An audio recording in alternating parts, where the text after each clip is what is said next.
जय हिंद दोस्तों, स्वागत है आपका एग्जाम पार यूट्यूब चैनल में। आज की क्लास में लेकर आए हैं आप सभी के लिए हिंदी साहित्य में महत्वपूर्ण क्वेश्चन आंसर। सभी लोग वीडियो को लाइक कर लें और वीडियो को शेयर कर दें और ज़्यादा से ज़्यादा सभी लोग जल्दी से एक बार सब्सक्राइब कर लीजिएगा। तो चलिए स्टार्ट करते हैं आज के इस महत्वपूर्ण क्लास को। आज का पहला क्वेश्चन यहाँ पर क्या दिया गया है, देखते हैं। यहाँ पर आज का पहला क्वेश्चन यहाँ पर दिया गया है। उससे पहले आप सभी के लिए बता दें, हिंदी साहित्य में 3000 प्रश्न की पीडीएफ मात्र 100 रुपये में आप सभी के लिए मिल जाएगी। जिनके लिए परचेस करना है संपर्क कर सकते हैं 9399553966 पर। आज का अपने यहाँ पर पहला क्वेश्चन दिया गया है, साहित्य की विभिन्न प्रवृत्तियों के मूल्य में जाति, वातावरण और क्षण विशेष को महत्व देने वाले इतिहासकार कौन है। मैं इतिहासकार आप सभी के लिए यहाँ पर चयन करना है। क्वेश्चन नंबर 1 में आप सभी का यहाँ पर सही आंसर क्या होगा, इनमें से आप सभी के लिए यहाँ पर चयन करना है, बताइएगा, चयन करिएगा। क्वेश्चन नंबर 1 दिया गया है और आप सभी का यहाँ पर सही आंसर है बी वाला विकल्प यानी कि 10 आप सभी का यहाँ पर सही आंसर है बी वाला विकल्प। जिन्होंने भी यहाँ पर चयन किया है उनका सही आंसर होगा। अगला क्वेश्चन यहाँ पर दिया गया, हिंदी साहित्य का प्रथम इतिहास के रचनाकार कौन माने जाते हैं। क्वेश्चन नंबर 2 में आप सभी लोग चयन करिएगा कौन सा विकल्प आप सभी का यहाँ पर सही आंसर होगा। हिंदी साहित्य का प्रथम इतिहास के रचनाकार आप सभी के लिए यहाँ पर चयन करना है। क्वेश्चन नंबर 2 है और आप सभी का यहाँ पर सही आंसर है, ये रचना मानी जाती है किनकी। हिंदी साहित्य का प्रथम इतिहास के रचनाकार माने जाते हैं किशोरी लाल गोस्वामी। बी वाला विकल्प आप सभी का यहाँ पर सही आंसर है। किशोरी लाल गोस्वामी जी जो हैं उन्हीं की रचना हिंदी साहित्य का प्रथम इतिहास 1957 ईस्वी। अगला क्वेश्चन यहाँ पर दिया गया, मिस्र बंधुओं ने आदिकाल की जो अवधि मानी है वह कब से कब तक मानी है। क्वेश्चन नंबर 3 में सही आंसर चयन करना है, बताइएगा। विक्रम संवत 650 से 1440 ईस्वी, विक्रम संवत 700 से 1440 ईस्वी, विक्रम संवत 700 से 1444 या विक्रम संवत 800 से 1444, बताइए, चयन करिएगा। क्वेश्चन महत्वपूर्ण है। मिस्र बंधुओं ने आदिकाल की जो समयावधि मानी है वह कब से कब तक मानी है, ये आप सभी के लिए यहाँ पर चयन करना है। तो विकल्प नंबर सी आप सभी का सही आंसर है, विक्रम संवत 700 से 1444 ईस्वी। आप सभी का यहाँ पर सी वाला जो विकल्प है वह आप सभी का यहाँ पर सही आंसर होगा। मिस्र बंधुओं द्वारा रचित हिंदी नवरत्न का प्रकाशन वर्ष बताइएगा। हिंदी नवरत्न का प्रकाशन बताने 1908 है, 1909, 1910, 1920, क्या होगा सही आंसर। क्वेश्चन नंबर 4 में आप सभी के लिए बताना है, मिस्र बंधुओं द्वारा रचित हिंदी नवरत्न, ये इनकी एक आलोचनात्मक पुस्तक मानी जाती है हिंदी नवरत्न। मिस्र बंधु 3 भाई थे, गणेश बिहारी, श्याम बिहारी, सुखदेव बिहारी मिश्र। इन्होंने हिंदी नवरत्न एक आलोचनात्मक पुस्तक लिखी थी जिसका प्रकाशन वर्ष माना जाता है 1910 माना जाता है। विकल्प नंबर आप सभी का यहाँ पर सी वाला जो विकल्प है वह आप सभी का यहाँ पर सही आंसर होगा। अगला क्वेश्चन यहाँ पर दिया गया है, आचार्य रामचंद्र शुक्ल जी ने वीर गाथा काल नामकरण के लिए निम्नलिखित में से किस रचना को आधार के रूप में ग्रहण नहीं किया है, नहीं बताना है, बताइएगा। परमाल रासो, विद्यापति की पदावली या फिर खुसरो की पहेलियां या संदेश रासक, इनमें से आप सभी लोग चयन करिएगा। क्वेश्चन नंबर 5 में आप सभी के लिए यहाँ पर चयन करना है और आप सभी का सही आंसर होगा 5 में, रामचंद्र शुक्ल ने वीरगाथा काल नामकरण के लिए निम्नलिखित में से किस रचना को आधार के रूप में ग्रहण नहीं किया है। तो संदेश रासक यहाँ पर सही आंसर है, डी वाला विकल्प जो है संदेश रासक, वह आप सभी का यहाँ पर सही आंसर है। क्वेश्चन यहाँ पर दिया गया 6 कि संभवतः आचार्य हजारी प्रसाद द्विवेदी जी पहले व्यक्ति हैं जिन्होंने आचार्य रामचंद्र शुक्ल की अनेक धारणाओं और स्थापनाओं को चुनौती देते हुए उन्हें सबल प्रमाणों के आधार पर खंडित किया है। यह कथन किस इतिहासकार का है। गणपति चंद्र गुप्त, डॉक्टर नगेंद्र, रामविलास शर्मा, लक्ष्मी सागर भाष ने। क्वेश्चन नंबर 6 में सही आंसर आप सभी लोग बताइएगा किनका कथन माना जाता है। हजारी प्रसाद द्विवेदी जी पहले व्यक्ति हैं जिन्होंने रामचंद्र शुक्ल की अनेक धारणा और स्थापना को चुनौती देते उन्हें सबल प्रमाणों के आधार पर खंडित किया है, ये कथन माना जाता है गणपति चंद्र गुप्त जी का। विकल्प नंबर ये वाला विकल्प आप सभी का यहाँ पर सही आंसर है, गणपति चंद्र गुप्त आप सभी का यहाँ पर सही आंसर होंगे। अगला क्वेश्चन यहाँ पर दिया गया है, आदिकाल को हिंदी साहित्य की बाल्य अवस्था का काल कहने वाले विद्वान कौन है। 7 में सही आंसर नंद दुलारी वाजपेयी, रमाशंकर शुक्ल रसाल, सुनीति कुमार चटर्जी या फिर वासुदेव से है, तनु जी, रामेंद्र जी, कुलदीप जी, आप सभी का यहाँ पर सही आंसर है। क्वेश्चन नंबर 7 में आदिकाल को हिंदी साहित्य की बाल्यावस्था का काल कहने वाले विद्वान कौन है? वह विद्वान आप सभी के लिए यहाँ पर चयन करना है। तो 7 का सही आंसर है रमाशंकर शुक्ल रसाल, बी वाला विकल्प है आप सभी का यहाँ पर सही आंसर है। रमाशंकर शुक्ल रसाल जी जो है वही माने जाते हैं। अगला क्वेश्चन यहाँ पर दिया गया है, क्वेश्चन नंबर 8 आप सभी का यहाँ पर दिया गया, निम्नलिखित में से सुमेलित नहीं है। कौन सा सुमेलित नहीं है? चयन करिएगा। 8 में हिंदी वीर काव्य डॉक्टर टीकम सिंह तोमर, या फिर राजस्थानी साहित्य की रूपरेखा मोतीलाल मिनारिया, उत्तरी भारत की संत परंपरा परशुराम चतुर्वेदी, या हिंदी साहित्य का अतीत विजेंद्र स्नातक। 8 में चयन करिएगा कौन सा सुमेलित नहीं है। नहीं, आप सभी के लिए यहाँ पर चयन करना है। आप सभी का यहाँ पर सही आंसर है 8 में विकल्प नंबर डी वाला विकल्प आप सभी का यहाँ पर सही आंसर होगा। हिंदी साहित्य का अतीत विजेंद्र स्नातक, ये वाला जो है सुमेलित नहीं है। डी वाला विकल्प आप सभी का यहाँ पर सही आंसर है, हिंदी साहित्य का अतीत विजेंद्र स्नातक।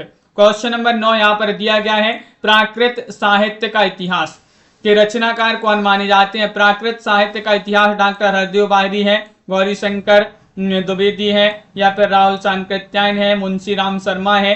9 में आप सभी लोगों के लिए चयन करना है। प्राकृत साहित्य का इतिहास के रचनाकार कौन माने जाते हैं? कुलदीप जी, लवली जी। 9 में आप सभी का सही आंसर है डॉक्टर हरदेव बाहरी, ये वाला विकल्प है आप सभी का यहाँ पर सही आंसर है डॉक्टर हरदेव बाहरी, आप सभी का यहाँ पर सही आंसर होंगे। क्वेश्चन नंबर यहाँ पर 10 दिया गया है। 10 में आप सभी के लिए बताना, निम्नलिखित में से आदिकाल और उसका नामकर्ता सुमेलित नहीं है। कौन सुमेलित नहीं है यहाँ पर बताइएगा? डॉक्टर धीरेन्द्र वर्मा संक्रमण काल, या शैलेश जयदेव आविर्भाव काल, महावीर प्रसाद द्विवेदी बीज वपन काल, मोहन अवस्थी आधार काल। 10 में सही आंसर बताइएगा। आदिकाल उसका नामकर्ता सुमेलित नहीं है। 10 में आप सभी के लिए यहाँ पर चयन करना है।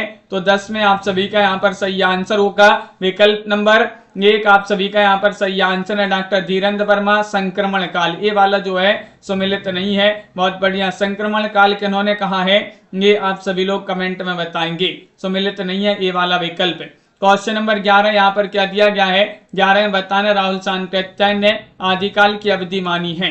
क्वेश्चन नंबर 11 में बताइएगा कब से कब तक इन्होंने राहुल सांकृत्यायन ने आदिकाल की अवधि जो मानी है वह कब से कब तक मानी है। क्वेश्चन महत्वपूर्ण है, सभी लोग एक बार जल्दी से शेयर कर दीजिएगा। और दीप्ति जी, यहाँ से क्लास जो है अच्छी चल रही है, आपके वहां पर प्रॉब्लम हो रही होगी नेटवर्क की। राहुल सांकृत्यायन ने आदिकाल की जो अवधि मानी है वह मानी है 760 से 1300 ईस्वी। आप सभी का यहाँ पर बी वाला विकल्प जो है वह आप सभी का यहाँ पर सही आंसर होगा। बी वाला विकल्प आप सभी का यहाँ पर सही आंसर है। अगला क्वेश्चन यहाँ पर देखते हैं। क्वेश्चन नंबर आप सभी का यहाँ पर दिया गया है 12वां क्वेश्चन है, आदिकाल का समस्त हिंदी साहित्य आक्रमण और युद्ध के प्रभावों की मनः स्थितियों का प्रतिफलन है, यह कथन किसका है? 12 में आप सभी लोग चयन करिएगा। 12 में सही आंसर क्या होगा? आदिकाल का समस्त हिंदी साहित्य आक्रमण और युद्ध के प्रभावों की मनः स्थितियों का प्रतिफलन है, ये किसका कथन माना जाता है? तो आप सभी का यहाँ पर सही आंसर ये कथन है डॉक्टर नगेंद्र जी का। सी वाला विकल्प आप सभी का यहाँ पर सही आंसर है। डॉक्टर नगेंद्र जिन्होंने भी यहाँ पर चयन किया है उनका यहाँ पर सही आंसर होगा। अगला क्वेश्चन यहाँ पर दिया गया है, क्वेश्चन नंबर 13वां क्वेश्चन है, हिंदी के आरंभिक रूप को अभट्ट नाम देने वाले विद्वान कौन है? 13 में सही आंसर चयन करिएगा। चंद्रधर शर्मा गुलेरी है, डॉक्टर भोला शंकर व्यास है, रामस्वरूप चतुर्वेदी है, रामचंद्र शुक्ल है। 13 का सही आंसर चयन करना है। हिंदी के आरंभिक रूप को अभट्ट नाम देने वाले विद्वान आप सभी के लिए यहाँ पर बताना है कौन से वह विद्वान है। और 13 में आप सभी का सही आंसर होगा डॉक्टर भोला शंकर व्यास जी जो है वही माने जाते हैं। बी वाला विकल्प आप सभी का यहाँ पर सही आंसर है। डॉक्टर भोला शंकर व्यास आप सभी का यहाँ पर बी वाला विकल्प सही आंसर है। रश्मि जी, क्वेश्चन नंबर यहाँ पर 14 दिया गया है, भाषा की दृष्टि से अपभ्रंश का बढ़ाव यानी कि विकसित रूप ही हिंदी साहित्य का आदिकाल है। यह कथन किसका है? 14 में सही आंसर बताइए। गणपति चंद्र गुप्त, रामचंद्र शुक्ल, राहुल सांकृत्यायन या फिर डॉक्टर नगेंद्र? 14 में सही आंसर बताना है। भाषा की दृष्टि से अपभ्रंश का बढ़ाव ही हिंदी साहित्य का आदिकाल है। यह कथन किनका माना जाता है? तो 14 में आप सभी का यहाँ पर सही आंसर होगा। ये कथन माना जाता है डॉक्टर नगेंद्र जी का। विकल्प नंबर आप सभी का यहाँ पर डी वाला विकल्प यहाँ पर सही आंसर है। डॉक्टर नगेंद्र आप सभी का यहाँ पर सही आंसर होंगे। क्वेश्चन नंबर 15 यहाँ पर दिया गया है। 15 में आप सभी के लिए बताना है क्या दिया गया है। क्वेश्चन नंबर 15 यहाँ पर देखिएगा, किस इतिहासकार ने आदिकालीन नाथ सिद्ध और जैन साहित्य को सांप्रदायिक शिक्षा मात्र कहा है? वह इतिहासकार चयन करना है। गणपति चंद्र गुप्त है, राहुल सांकृत्यायन है, रामचंद्र शुक्ल है या फिर हजारी प्रसाद द्विवेदी है? किस इतिहासकार ने आदिकालीन नाथ सिद्ध और जैन साहित्य को सांप्रदायिक शिक्षा मात्र कहा है? और आप सभी का यहाँ पर सही आंसर है 15 में रामचंद्र शुक्ल ने। विकल्प नंबर सी वाला विकल्प आप सभी का यहाँ पर सही आंसर होंगे। रामचंद्र शुक्ल जिन्होंने भी यहाँ पर चयन किया है उनका यहाँ पर सही आंसर है रामचंद्र शुक्ल। आप सभी का यहाँ पर सही आंसर होंगे। क्वेश्चन नंबर आप सभी का यहाँ पर 16 दिया गया है। निम्नलिखित में से हिंदी के प्रथम कवि से संबंधित सुमिलित नहीं है, बताइएगा। राहुल सांकृत्यायन सरहपाद को मानते हैं, गणपति चंद्र गुप्त शालिभद्र सूरी, रामकुमार वर्मा स्वयंभू या डॉक्टर बच्चन से अब्दुल रहमान? इनमें से कौन सम्मिलित नहीं है बताइए।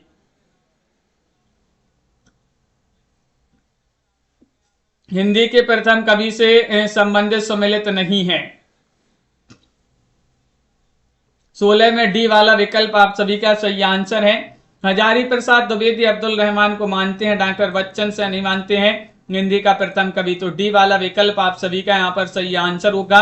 क्वेश्चन नंबर यहाँ पर दिया गया है 17वां क्वेश्चन है। देखिएगा, निम्नलिखित में से रासो शब्द की उत्पत्ति से संबंधित सम्मिलित नहीं है।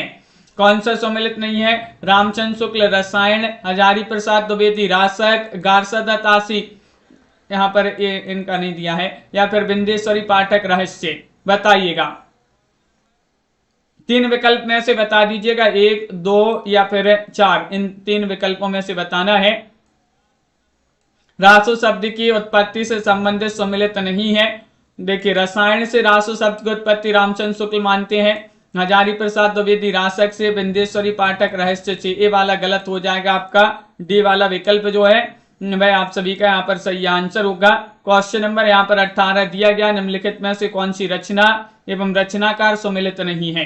विजयपाल रासो नमन सिंह भाट, विसल देव रासो नरपति नाल्य, परमाल रासो जगनेक और खुमाण रासो दलपति विजय?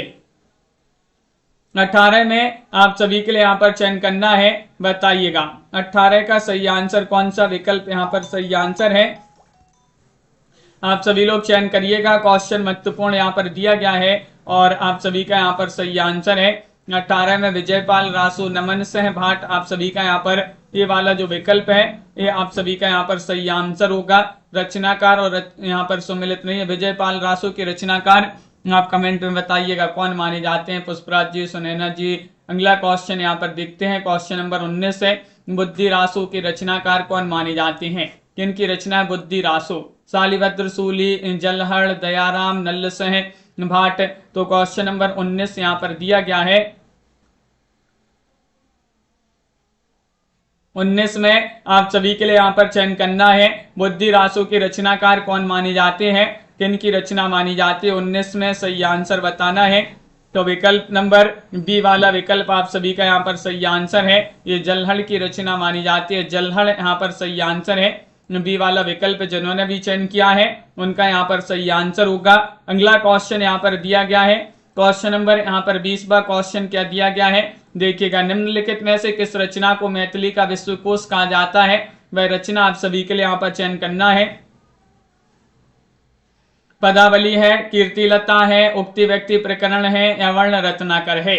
क्वेश्चन नंबर 20 में आप सभी के लिए यहाँ पर चयन करना है, कि किस रचना को मैथिली का विश्वकोश कहा जाता है? तो 20 में आप सभी का सही आंसर है, वह रचना है कौन सी?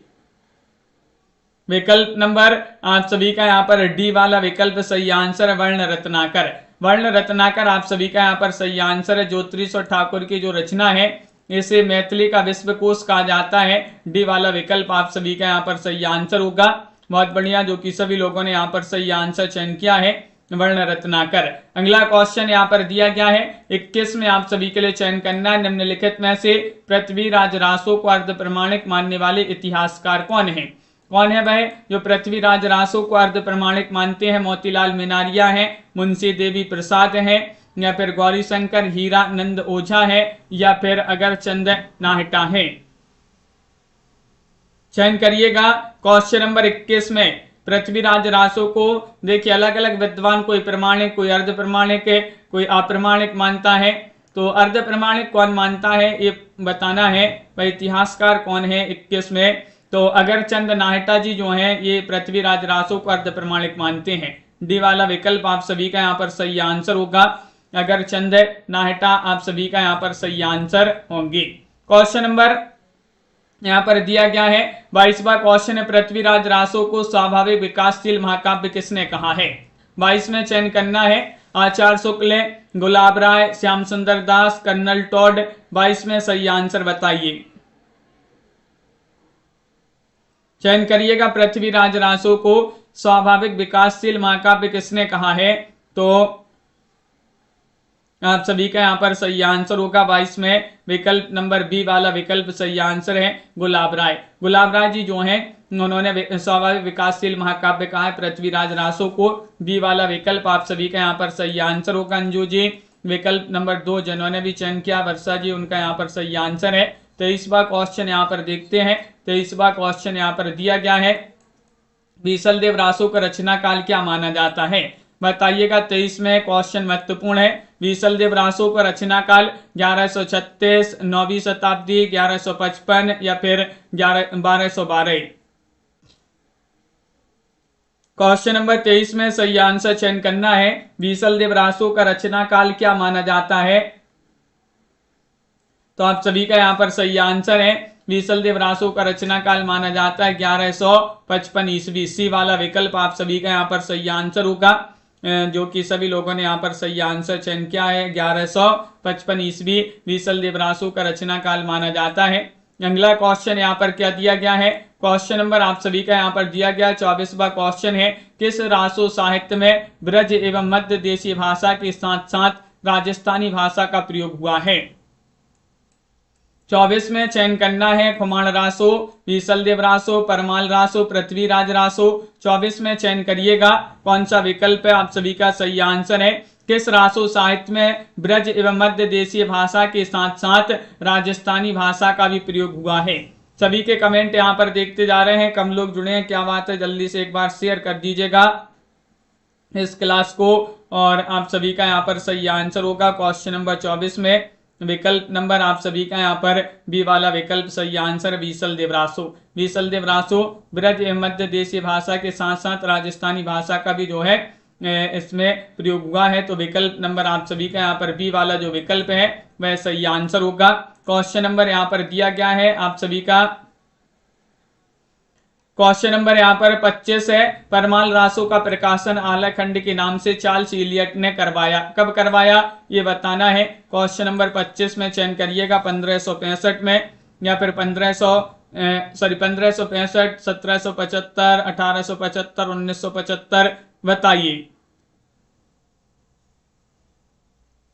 चयन करिएगा। परमाल रासो का प्रकाशन आलाखंड के नाम से चार्ल्स इलियट ने कब करवाया है ये बताना है। हाँ दीपक जी, तो 25 में आप सभी का यहाँ पर सही आंसर है 1865 ईस्वी। सी वाला विकल्प आप सभी का यहाँ पर सही आंसर है। कल्पना जी 1865 ईस्वी आप सभी का यहाँ पर सही आंसर होगा। क्वेश्चन नंबर यहाँ पर दिया गया है आप सभी का 26वां क्वेश्चन है, हिंदी में 12मासा वर्णन सबसे पहले किस रचना में से प्राप्त होता है? बताइएगा वह कौन सी रचना है। खुमाण रासो है, बीसलदेव रासो है, परमाल रासो है, पृथ्वीराज रासो है। चयन करिए।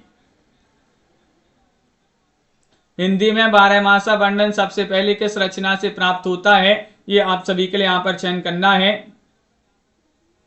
और आप सभी का यहाँ पर सही आंसर है बीसल देव रासो, आप सभी का यहाँ पर सही आंसर होगा। विकल्प नंबर बी वाला विकल्प आप सभी का यहाँ पर सही आंसर है बीसल देव रासो, जिन्होंने भी यहाँ पर चयन किया है उनका यहाँ पर सही आंसर होगा। अगला क्वेश्चन यहाँ पर क्या दिया गया है, क्वेश्चन नंबर आप सभी का 27 से रामचंद्र शुक्ल ने अपभ्रंश रचनाओं की समाप्ति किस रचना से मानी है। रामचंद्र शुक्ल जी ने 27 में आप सभी के लिए चयन करना है, बताइए क्या होगा सही आंसर, चयन करिएगा। क्वेश्चन यहाँ पर महत्वपूर्ण दिया गया है और आप सभी का यहाँ पर सही आंसर है 27 में आचार्य रामचंद्र शुक्ल ने अपभ्रंश रचना की समाप्ति किस रचना से मानी है।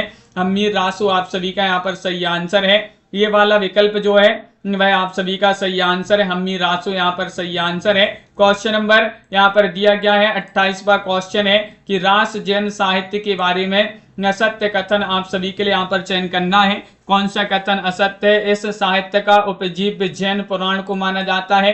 इस साहित्य की रचनाएं आचार, रास, फागु और चरित शैली में मिलती है। ये रचना उपदेश प्रधान है, इनका उद्देश्य आत्माभिव्यक्ति है। 28 में चयन करना है, असत्य कथन बताना है, बताइए असत्य कथन कौन सा है। तो आप सभी का यहाँ पर सही आंसर होगा इनका उद्देश्य आत्माभिव्यक्ति है। तो विकल्प नंबर आप सभी का यहाँ पर डी वाला विकल्प आप सभी का यहाँ पर सही आंसर होगा। डी वाला विकल्प जिन्होंने भी चयन किया है उनका यहाँ पर सही आंसर है। अगला क्वेश्चन यहाँ पर दिया गया है, क्वेश्चन नंबर 29वां क्वेश्चन है चंदन वाला रास के रचनाकार कौन माने जाते हैं। क्वेश्चन नंबर 29 में आप सभी के लिए यहाँ पर चयन करना है, 29 में क्या होगा सही आंसर। चंदन वाला रास के रचनाकार मुनि जिन विजय हैं, आसगु हैं, जनधर्म सूरी हैं, विजयसेन सूरी हैं, बताइए चंदन वाला रास के रचनाकार कौन माने जाते हैं। तो क्वेश्चन नंबर 29 में आप सभी का सही आंसर है आसगु कवि की रचना मानी जाती है। चंदन वाला रास किनकी रचना है, आसगु कवि जी की बहुत ही प्रसिद्ध महत्वपूर्ण रचना मानी जाती है। बी वाला विकल्प आप सभी का यहाँ पर सही आंसर है, आसगु कवि आप सभी का सही आंसर है। किसने पुष्पदंत को अपभ्रंश का भवभूति कहा है, किसने कहा है। 30 में आप सभी के लिए चयन करना है, चयन करिएगा, क्वेश्चन महत्वपूर्ण है। और आप सभी का यहाँ पर सही आंसर आ रहा है,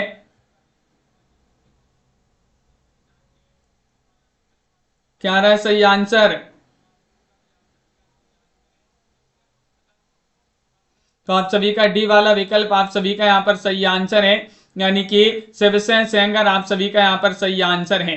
शिवसेन सेंगर आप सभी का यहाँ पर सही आंसर है। डी वाला विकल्प यहाँ पर जिन्होंने भी चयन किया है उनका यहाँ पर सही आंसर है। अगला क्वेश्चन यहाँ पर क्या दिया गया है, क्वेश्चन नंबर आप सभी का यहाँ पर 31 है। निम्नलिखित में से करुण रस प्रधान रचना आप सभी के लिए यहाँ पर करुण रस प्रधान रचना बताना है, बताइएगा क्या होगा सही आंसर। करुण रस प्रधान रचना कौन सी है। क्वेश्चन नंबर यहाँ पर दिया गया है आप सभी का यहाँ पर 31वां क्वेश्चन है और 31 में आप सभी का यहाँ पर सही आंसर होगा वह मानी जाती है। यहाँ पर 31 में सही आंसर होगा चंदन वाला रास। करुण रस प्रधान रचना कौन सी है, चंदन वाला रास आप सभी का यहाँ पर सही आंसर है। बी वाला विकल्प आप सभी का यहाँ पर सही आंसर है, चंदन वाला रास, जो कि बहुत ही प्रसिद्ध महत्वपूर्ण रचना मानी जाती है। बी वाला विकल्प सही आंसर है। भारतीय भाषाओं में रचना करने वाले प्रथम मुसलमान कवि आप सभी के लिए बताने कौन है। अमीर खुसरो हैं, अब्दुल रहमान है, मुल्ला वजही है, जायसी है। क्वेश्चन नंबर 32 में चयन करना है, बताइए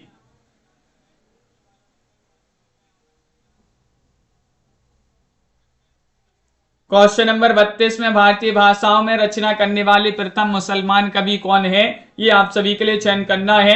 रविंद्र जी, तो आप सभी का यहाँ पर सही आंसर है अब्दुल रहमान। बी वाला विकल्प आप सभी का यहाँ पर सही आंसर है, अब्दुल रहमान आप सभी का यहाँ पर सही आंसर होंगे। विकल्प नंबर 2 आप सभी का सही आंसर है। अगला क्वेश्चन यहाँ पर देखते हैं, सिद्धों की भाषा को संध्या अथवा संध्या भाषा किसने कहा है। क्वेश्चन नंबर 33 में सही आंसर चयन करना है। 33 में आप सभी का यहाँ पर सही आंसर क्या होगा? सिद्धों की भाषा को संध्या या संध्या भाषा किसने कहा है? ये आप सभी के लिए यहाँ पर चयन करना है। तो आप सभी का यहाँ पर सही आंसर होगा, यहाँ पर क्या है सही आंसर? विकल्प नंबर आप सभी का यहाँ पर बी वाला विकल्प सही आंसर है, मुनि अद्वय वज्र। मुनि अद्वय वज्र आप सभी का यहाँ पर सही आंसर है। इन्होंने सिद्धों की भाषा को संध्या या संध्या भाषा कहा है। बी वाला विकल्प आप सभी का सही आंसर है। बिंदु जी, नामवर जी, प्रमोद जी। अगला क्वेश्चन यहाँ पर देखते हैं। क्वेश्चन नंबर यहाँ पर दिया गया है 34वां क्वेश्चन है, निम्नलिखित में से आदिकालीन चंपू रचना बताना कौन सी मानी जाती है? खालिक बारी है, कुमार रासो है, बसंत विलास है, राहुल बेल है। इनमें से आप सभी के लिए चयन करना है कौन सा विकल्प आप सभी का यहाँ पर सही आंसर होगा। आदिकालीन चंपू रचना आप सभी के लिए चयन करना है कौन सी मानी जाती है। तो 34 में आप सभी का यहाँ पर सही आंसर है, वह मानी जाती है कौन सी? राहुल बेल आप सभी का यहाँ पर सही आंसर है। राहुल बेल आप सभी का यहाँ पर सही आंसर होगा। विकल्प नंबर डी वाला जो विकल्प है वह आप सभी का यहाँ पर सही आंसर है।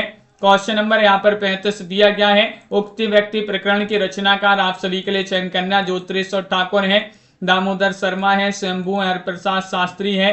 35 में आप सभी लोग चयन करिएगा। उक्ति व्यक्ति प्रकरण किनकी रचना मानी जाती है? उक्ति व्यक्ति प्रकरण की रचनाकार चयन करना है। कमला जी, कीर्ति जी और आप सभी का यहाँ पर सही आंसर है। ये रचना मानी जाती है किनकी? उक्ति व्यक्ति प्रकरण दामोदर शर्मा जी जो है उन्हीं की रचना मानी जाती है। बी वाला विकल्प आप सभी का यहाँ पर सही आंसर होंगे, दामोदर शर्मा आप सभी का यहाँ पर सही आंसर है। क्वेश्चन नंबर आप सभी का यहाँ पर 36 क्या दिया गया है? 36वां क्वेश्चन है, निम्नलिखित में से सबरपा की रचना नहीं है, नहीं बताना है, बताइए। चर्याचर विनश्चय या फिर चर्यापद या फिर महामुद्रा वज्र गीति या फिर वज्र योगिनी साधना। 36 का सही आंसर बताना है, बताइए कौन सी रचना सबरपा की नहीं है? नहीं चयन करना है, बताइए। रविंद्र जी, आनंद जी आप सभी का यहाँ पर सही आंसर है। सबरपा की रचना नहीं पूछा गया है, तो विकल्प नंबर आप सभी का यहाँ पर एक सही आंसर है, चर्याचर विनश्चय। विकल्प नंबर एक आप सभी का यहाँ पर सही आंसर होगा, ये वाला विकल्प जो कि सभी लोगों ने यहाँ पर सही आंसर बताया है। अगला क्वेश्चन यहाँ पर देखते हैं। क्वेश्चन नंबर आप सभी का यहाँ पर 37वां क्वेश्चन क्या दिया गया है? 37वां क्वेश्चन यहाँ पर दिया है, किस सिद्ध कवि की साधना का प्रभाव देखकर उड़ीसा के तत्कालीन राजा और मंत्री उनके शिष्य बन गए? सरैपा, सबरपा, कंडपा, लुईपा। 36 का सही आंसर चयन करना है, बताइएगा। किस सिद्ध कवि की साधना का प्रभाव देखकर उड़ीसा के जो तत्कालीन राजा और मंत्री थे उनके शिष्य बन गए थे? तो वह सिद्ध कवि चयन करना है, कौन से वह सिद्ध कवि थे। विकल्प नंबर आप सभी का यहाँ पर डी वाला विकल्प सही आंसर है, बिल्कुल सही। लुईपा आप सभी का यहाँ पर सही आंसर होंगे। लुईपा जिन्होंने भी यहाँ पर चयन किया है उनका यहाँ पर सही आंसर है, लुईपा आप सभी का सही आंसर होंगे। क्वेश्चन नंबर आप सभी का यहाँ पर दिया गया 38वां क्वेश्चन है। 38 में बताना है कि किस सिद्ध कवि का जन्म कर्नाटक के ब्राह्मण परिवार में इनका जन्म हुआ था। वह आप सभी के लिए सिद्ध कवि चयन करना है, कौन से वह सिद्ध कवि थे? सरैपा थे, सबरपा थे या फिर लुईपा थे, कंडपा थे। इनमें से आप सभी के लिए यहाँ पर चयन करना है। क्वेश्चन नंबर 38 यहाँ पर दिया गया है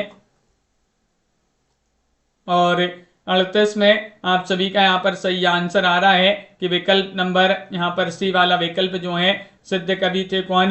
कंडपा जी थे। कंडपा इनका जन्म कर्नाटक के एक ब्राह्मण परिवार में इनका जन्म हुआ था।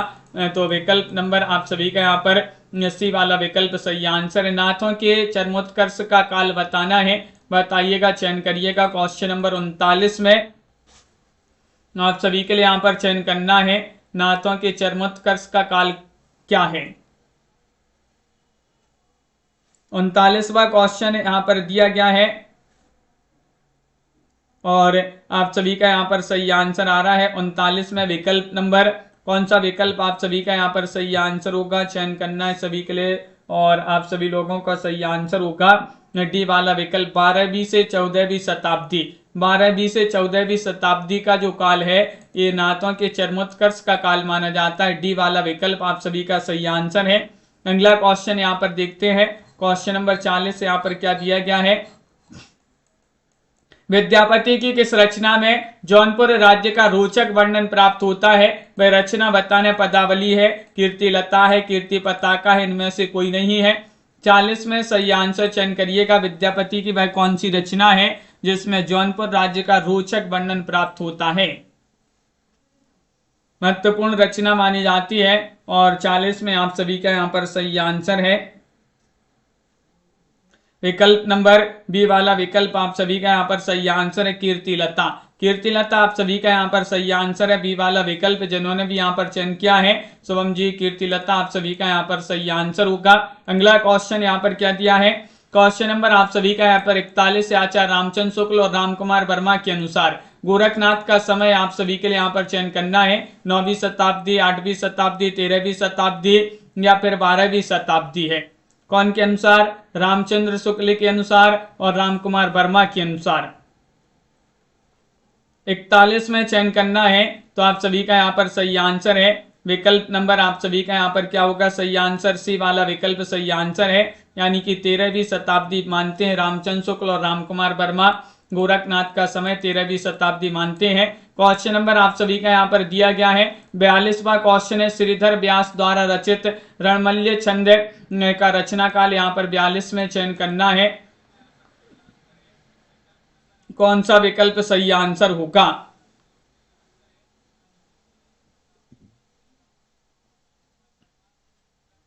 श्रीधर व्यास द्वारा रचित है रणमल्य छंद और इसका रचना काल माना जाता है, क्या माना जाता है? 42 में आप सभी का यहाँ पर विकल्प नंबर 1 सही आंसर होगा। विक्रम संवत 1454 विक्रम संवत 1454 आप सभी का यहाँ पर सही आंसर होगा। विकल्प नंबर ए वाला विकल्प आप सभी का यहाँ पर सही आंसर है। अगला क्वेश्चन यहाँ पर दिया गया है। क्वेश्चन नंबर आप सभी का यहाँ पर 43 है कि जयचंद प्रकाश के रचनाकार कौन है। 43 में चयन करना है। मधुकर कवि हैं, भट्ट केदार हैं, केशवदास हैं, मीर खुसरो हैं। क्वेश्चन नंबर 43 का सही आंसर चयन करिएगा सभी लोग।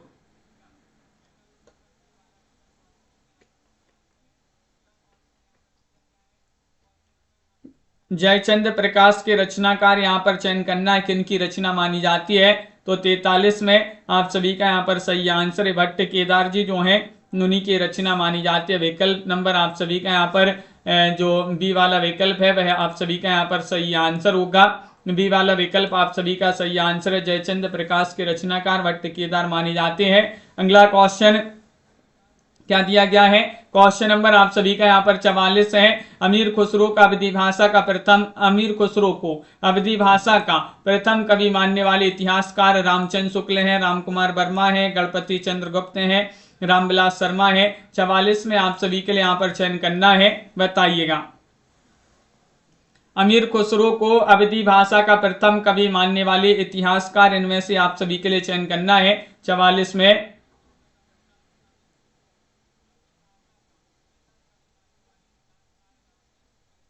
तो विकल्प नंबर बी वाला विकल्प आप सभी का सही आंसर है रामकुमार वर्मा। रामकुमार वर्मा आप सभी का यहाँ पर सही आंसर है। प्रिया जी, दीपा जी, रूबी जी, रामकुमार वर्मा यहाँ पर सही आंसर है। बीसलदेव रासो की भाषा को राजस्थानी माना है किन्होंने? डॉक्टर नगेंद्र ने, रामकुमार वर्मा, हजारी प्रसाद द्विवेदी, रामचंद्र शुक्ल। 45 में चयन करना। बीसलदेव रासो की भाषा को राजस्थानी किन्होंने माना है? 45 में आप सभी लोग चयन करिएगा। महत्वपूर्ण क्वेश्चन यहाँ पर दिया गया है और 45 में आप सभी का यहाँ पर सही आंसर है। ये माना है किन्होंने? आचार्य रामचंद्र शुक्ल जी ने। आचार्य रामचंद्र शुक्ल आप सभी का यहाँ पर सही आंसर है। विकल्प नंबर डी वाला जो विकल्प है वह आप सभी का यहाँ पर सही आंसर होगा।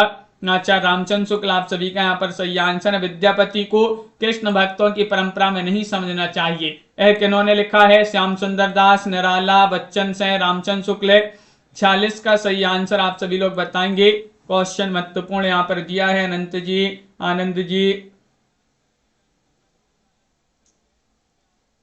विद्यापति को कृष्ण भक्तों की परंपरा में नहीं समझना चाहिए। किसने लिखा है? तो 46 में आप सभी का यहाँ पर सही आंसर है रामचंद्र शुक्ल जी ने।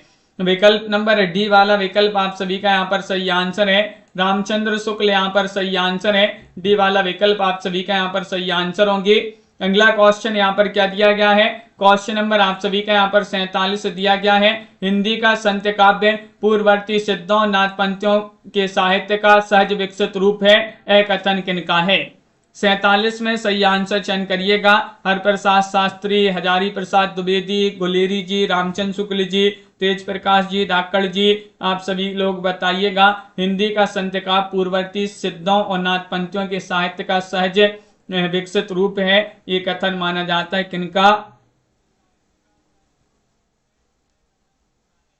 विकल्प नंबर बी आप सभी का सही आंसर हजारी प्रसाद द्विवेदी जी का। हजारी प्रसाद द्विवेदी यहाँ पर सही आंसर है। विकल्प नंबर 2 आप सभी का यहाँ पर सही आंसर है, हजारी प्रसाद द्विवेदी आप सभी का सही आंसर है। अगला क्वेश्चन यहाँ पर क्या दिया गया है? क्वेश्चन नंबर आप सभी का यहाँ पर 48 है कि हिंदू समाज में नीचे समझे जाने वाली जाति भी अपने से नीचे एक और जाति ढूंढ लेती है, कथन किनका है? हजारी प्रसाद द्विवेदी, रामकुमार वर्मा, बच्चन सिंह, रामवृक्ष बेनीपुरी। 48वां क्वेश्चन यहाँ पर दिया गया कि हिंदू समाज में नीचे समझे जाने वाली जाति भी अपने से नीचे एक और जाति ढूंढ लेती है, कथन माना जाता है हजारी प्रसाद द्विवेदी जी का। ये वाला विकल्प आप सभी का यहाँ पर सही आंसर है। हजारी प्रसाद द्विवेदी जी जो है उन्हीं का बहुत ही प्रसिद्ध महत्वपूर्ण कथन ही पूछा जाता है। हजारी प्रसाद द्विवेदी जी का कथन है। और हजारी प्रसाद यहाँ पर बताना है कि विद्यापति को श्रृंगार रस के सिद्धवाक कवि किसने कहा है? लाइक करते जाइएगा। बहुत सारे लोगों ने अभी तक वीडियो को लाइक नहीं किया है, जल्दी से लाइक अवश्य कर लीजिएगा सभी लोग। और आप सभी का सही आंसर क्या होगा?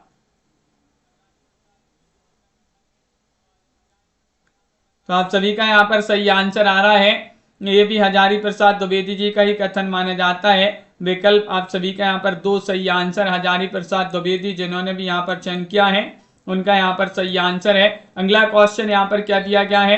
क्वेश्चन नंबर यहाँ पर 50 है कि आदिकाल के साहित्य को अंतर विरोधों का साहित्य कहकर उसे आदिकाल नाम देने की युक्ति संगत देना ही युक्ति संगत माना है किन्होंने? आदिकाल के साहित्य को अंतर विरोधों का साहित्य कहकर उसे आदिकाल नाम देना ही युक्ति संगत माना है। डॉक्टर हरप्रसाद शास्त्री ने, हजारी प्रसाद द्विवेदी ने, डॉक्टर बच्चन सिंह ने, डॉक्टर नगेंद्र ने, तो रंजना जी, रविंद्र जी। क्वेश्चन नंबर 50 यहाँ पर दिया गया है और 50 में आप सभी का सही आंसर क्या होगा?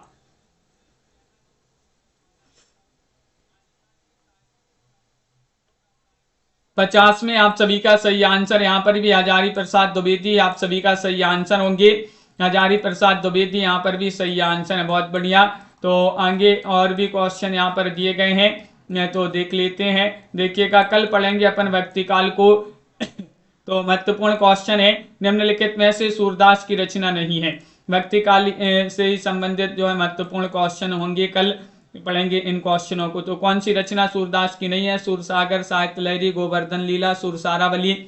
इन 4 विकल्पों में से आप कमेंट में जरूर बताइएगा। वीडियो को लाइक, चैनल को सब्सक्राइब कर लीजिएगा और एक बार शेयर कर दें इस क्लास को। और अगली क्लास में महाराजा जसवंत सिंह का जीवन परिचय और भी जो हिंदी के कवि हैं उनके जीवन परिचय अपन पढ़ेंगे रात्रि में 10 बजे। तो सभी लोग जल्दी से जुड़ जाएंगे। 3000 प्रश्नों की पीडीएफ मात्र 100 रुपये में अभी मिल जाएगी। 9399553966 पर आप संपर्क करिएगा। लव जी, आनंद जी और सुनैना जी, मेधा जी, दीपक जी और अंजू जी, वंदना जी, निशा जी, कल्पना जी, रंजना जी, कंचन जी, प्रमोद जी, प्रिया जी, अंशु जी, रविंद्र जी, धाकड़ जी, सुषमा जी, अर्चना लोधी जी, रीता जी, पारो जी, अनंत जी, नाम्बर जी, रेणु जी, आराध्या जी और सुनील जी, कंचन जी, सुनैना जी, तनु जी, प्रिया जी, वंदना जी, रपिंका देवी जी और मेधा जी, दिनेश जी, मुकेश जी, कुलदीप जी, शुभम जी, अंजू जी, दीपक जी, रीता जी, रविशंकर जी, तेज प्रकाश जी, आराध्या जी, सुनैना जी और नीलम जी, मेधा जी, रविशंकर जी, दीपमाला जी, धाकड़ जी। सभी लोग अगली क्लास में अवश्य जुड़िएगा। महत्वपूर्ण क्वेश्चन वहां पर करवाए जाएंगे। रात्रि में 10 बजे रोज अपनी क्लास होती है वो वाली, और ये 9 बजे होती है। प्रेम शंकर जी और टेलीग्राम ग्रुप की लिंक डिस्क्रिप्शन में दी है। टेलीग्राम ग्रुप से सभी लोग जुड़ जाइएगा, वहां पर जो है लाइव क्लासों की लिंक आपके लिए दे दी जाती है। कुलदीप जी, कीर्ति जी, अर्चना जी, आज के वीडियो में बस इतना ही। प्रमोद जी, जय हिंद।